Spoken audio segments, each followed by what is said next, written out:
এই হাজির নাজিরের কথা শুনলে গুলালু সুন্নি এবং যারা ওয়াহাবি তাদের একটু চুলকানি উঠে। হাজির নাজির এটা সুন্নিদের আকীদা না। অনেকে বলে আলা হযরতের নামটা ব্যঙ্গ করে বলে রেজা খান এই আকীদার আবিষ্কারক, এর আগে হাজির নাজির বলতে কোনো আকীদা ছিল না। কি আজীব ব্যাপার। শুনুন আমার ভাইরা, হাজির নাজির এটা আলা হযরত রাহমাতুল্লাহ আলাইহির বানানো আকীদা নয়। আপনি মুল্লা আলী কারি রহমতুল্লাহ আলাইহির মেরকাত পড়েন, সেখানে দেখেন হাজিরুন নাজিরুন যালিকা ফি আরদিল আকবার, একবারে ডাইরেক্ট হাজির নাজিরের কথা। শায়েখ আব্দুল হক মুহাদ্দিস দেহলভী রহমতুল্লাহ আলাইহির মাজমাউল বারাকাত সেই কিতাবের মধ্যে দেখেন হাজির নাজিরের কথা নবীজির ব্যাপারে পরিষ্কার লেখা আছে। হুজ্জাতুল ইসলাম ইমাম গাজ্জালী রহমতুল্লাহ আলাইহির ইহইয়ার মধ্যে দেখেন নবীর হাজিরের কথা উল্লেখ আছে। ইমাম জালালউদ্দিন সুয়ুতী রহমতুল্লাহ আলাইহি এই ব্যাপারে আলাদা একটা কিতাব লিখেছেন। আল্লাহর নবী যেখানে খুশি করে হাজির হয়, সারা পৃথিবীটা সব সময় দেখে। সুবহানাল্লাহ বলেন, সুবহানাল্লাহ বলেন। আকীদার কিতাবে নাই, বোকা কোথাকার। আকীদার কিতাবে প্রিয় নবীজির হাজির নাজির হওয়াটা মুজিজা হিসেবে উল্লেখ আছে। এটা নবীজির বিশেষত্ব।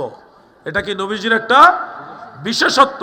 কেন বিশেষত্ব? এটা উম্মতের সকল আমল পরিদর্শন করা, পর্যবেক্ষণ করা, এগুলি নবীজির উপরে অর্পিত দায়িত্ব। এটা কোরআন শরীফের আয়াত দ্বারা প্রমাণিত।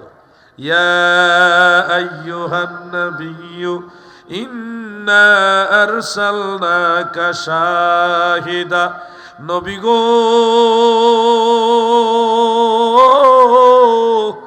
নিশ্চয় আমি আল্লাহ আপনাকে শাহিদ হিসেবে প্রেরণ করেছি। শাহিদ শব্দের বাংলা অর্থ হলো সাক্ষী। সাক্ষী মানে প্রত্যক্ষদর্শী, যিনি উপস্থিত থেকে সব কিছু দেখেন, এই ব্যক্তিকে বলা হয় সাক্ষী। কোরআনের আয়াতে স্পষ্ট একাধিক জায়গায় উল্লেখ আমার দয়াল নবী সবার সাক্ষী। এই আয়াতের তাফসিরে মুফাসসিরিনে কেরাম লিখেছেন আই শাহিদান আলামান শাহা আলামান আমানা বিল ঈমানে ওয়া আলামান কাফারা বিল কুফরে ওয়া আলামান নাফাকা বিন নিফাকে, যারা ঈমান আনছে, যারা কুফরি করেছে, যারা নেফাকি করেছে, এই সবগুলির ব্যাপারে রাহমাতুল লিল আলামিন নবী হলো সাক্ষী। এটা নবীজির দায়িত্ব উম্মতের আমল পর্যবেক্ষণ করা, দেখা। যিনি নাজির দেখেন, যিনি নাজির দেখেন তিনি হুকমান হাজির। ধরেন একটা জিনিস খেয়াল করেন, মোবাইলের ভিতরে কি কি লেখা আছে বা আপনাদের মোবাইলেও কি কি আছে এটা আপনি দেখছেন, এটা আপনার কাছে, এটা আপনার কাছে এবং আপনি দেখছেন, নাজির, আপনি প্রত্যক্ষদর্শী। তো যেহেতু এটা আপনার কাছে আছে এবং আপনি দেখছেন, সেহেতু এটার কাছে আপনি হাজির বা আপনার কাছে সেটা হাজির। হাজির কথাটা অটোমেটিক চলে আসতেছে। যিনি নাজির দেখতেছেন তার সামনে তিনি হুকমান হাজির। আমার নবী যেহেতু রাহমাতুল লিল আলামিন নবী, যেহেতু সবকিছু দেখেন, প্রত্যক্ষ করছেন, তিনি হুকুমের দৃষ্টিতে হাজির। হ্যাঁ, নবী করিম সাল্লাল্লাহু আলাইহি সাল্লাম জিসমানি ভাবে সব জায়গায় হাজির আমরা বলি না, বলি সব কিছু নবীজির নজরের সামনে হাজির। আর যেখানে খুশি ওইখানে নবীজি জিসমানি ভাবে কিংবা রুহানি ভাবে সায়ের করে এবং বিশেষ করে উম্মতকে দেখা দিতে পারে। রহমত হিসেবে নবীজি সব জায়গায় বেষ্টন করে রেখেছেন। এই ক্ষমতাটা আল্লাহই নবীকে দিয়েছেন। সর্বত্র আল্লাহর হাবিবের রহমতের নজর রয়েছে, কারণ এটা নবীজির সাক্ষী হওয়ার জন্য শর্ত। না দেখে কখনো সাক্ষী হয়। ভাই আমার, বন্ধুরা আমার, তারা কিছু যুক্তিদার করায়। নবী হাজির নাজির হইলে খুব খেয়াল করবেন, নবীজি হাজির নাজির হইলে মেরাজে আরশে আজিমে বা আসমানের উপরে যাওয়ার দরকার কি? তিনি তো সব জায়গায় হাজির, তাইলে ওখানে গেলেন কেন? এবং আরো প্রশ্ন করে, রাসূল সাল্লাল্লাহু আলাইহি ওয়াসাল্লাম যদি হাজির নাজির হয়, তাহলে মক্কা থেকে মদিনাতে হিজরত করলেন কেন? তিনি তো সব জায়গায় হাজির। তারা যেই রকম প্রশ্ন করে সেই রকম আমরা একটা প্রশ্ন করি, এগুলি আকায়েদের দৃষ্টিতে সঠিক না। আমি বলছি আপনাদেরকে, সহিহ বুখারীর মধ্যে উল্লেখ, প্রতিদিন নিশির শেষ ভাগে আল্লাহ তাআলা পৃথিবীর নিকটতম আসমানে নেমে আসেন। আমরা এটা মাজাজি অর্থে নেই, হাকিকি অর্থে নেই না। তাদের প্রশ্নের আলোকে বলছি, আল্লাহ সর্বত্র বিরাজমান বিসিফাত। তো আল্লাহ সর্বত্র বিরাজমান হলে আবার আসমানে নেমে আসার দরকার কি? তাদের প্রশ্নের আলোকে এই প্রশ্নটা করা যায় কি না ভাই? তারা আমাদের যারা সুন্নি মনা আছে তাদেরকে একটু বিভ্রান্ত করার চেষ্টা করে। এটার উত্তরে আমরাও প্রশ্ন যদি করি, মিশকাত শরীফে হাদিস, প্রত্যেক সোমবারে এবং বৃহস্পতিবারে আমাদের আমল নামা আল্লাহর দরবারে পেশ করা হয়। এখন আপনারা বলুন, আল্লাহ তাআলা তার সমগ্র সৃষ্টি জগতে হাজির বিসিফাত, আল্লাহ সর্বত্র বিরাজমান হওয়া সত্ত্বেও তাহলে সোমবারে আর বৃহস্পতিবারে আমাদের আমল নামা আল্লাহর কাছে পেশ করা লাগে কেন? এইটার যেই উত্তর, নবীজির দুরূদ শরীফ মদিনায় পাঠানো লাগে না, এইটারও এই উত্তর। মূল বিষয়টা হলো, শুনুন, এরা যে কোনো ভাবে নবীজির সম্মানটা মানবে না। বলবেন নবীজি হাজির নাজির, নবীজি আমার কবরে আসছে, আপনার কবরে চলে আসছে, তাহলে মদিনা শরীফের রওজা মুবারক কি খালি পড়ে আছে? এই প্রশ্নটা আসে।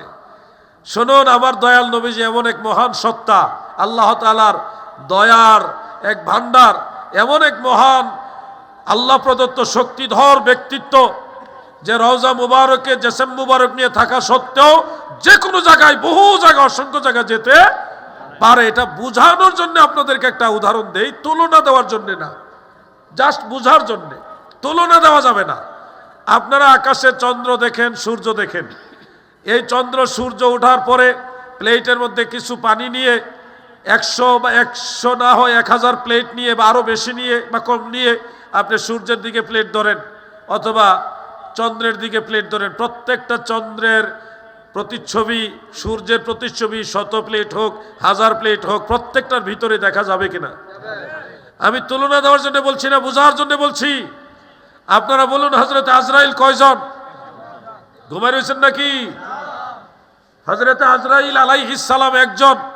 পৃথিবীতে যদি 1 মিনিটের মধ্যে 1 কোটি মানুষ মারা যায়, প্রত্যেকটা মানুষের কাছে রুহু কবজ করার জন্য তিনিই যায়। এবার আপনারা বলুন, একজনে এট এ টাইম 1 কোটি মানুষের কাছে কিভাবে গিয়ে রুহু কবজ করে? আজরাইল যদি এট এ টাইম একই সময়ে 1 কোটি বা ততোধিক মানুষের কাছে যেতে পারে, আমার দয়াল নবীজি তো আজরাইলেরও নবী, আমার নবী পারে না। এই কথা যে কয় সে নবীর উম্মত হতে পারে?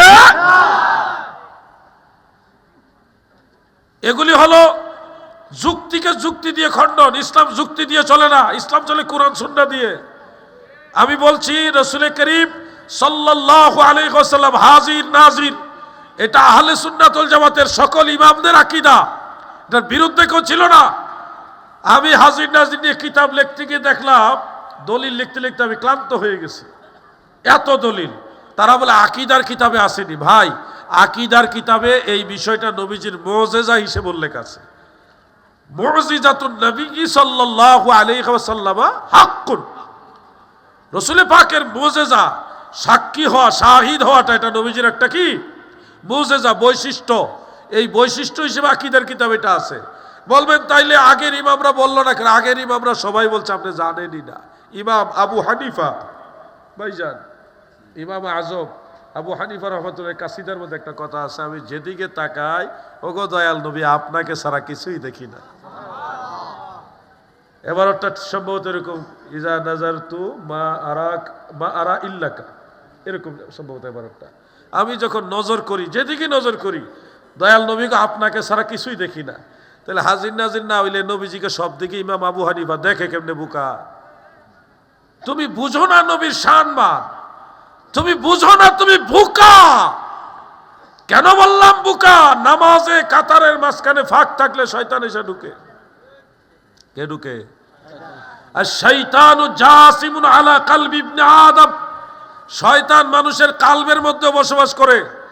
সহিহ বুখারী হাদিস এটা। আপনারা বলেন, সারা পৃথিবীতে 750 থেকে 800 কোটি মানুষ, এখন প্রত্যেকটা মানুষের কালবের দুয়ারের ভিতরে ইবলিস শয়তান অবস্থান করতে পারে।